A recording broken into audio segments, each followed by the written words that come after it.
And by the way, kuna wakati unataka useme kwamba nikifanya hiki nitapata hiki au hiki kitatokea.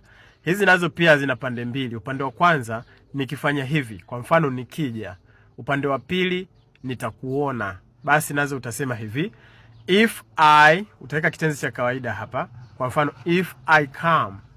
Usiweke ing wala usiweke kitenzi chenye wakati uliopita. And then upande wa pili utamalizia kwa kusema I will, halafu pia utaweka kitenzi cha kawaida. Kwa mfano I will see you. Kwa hiyo sentence itakuwa if I come I will see you. Kama nikija nitakuona. Mfano wa pili, if I buy a new phone I will sell my old phone. Kama nikinunua simu mpya nitauza simu yangu ya zamani.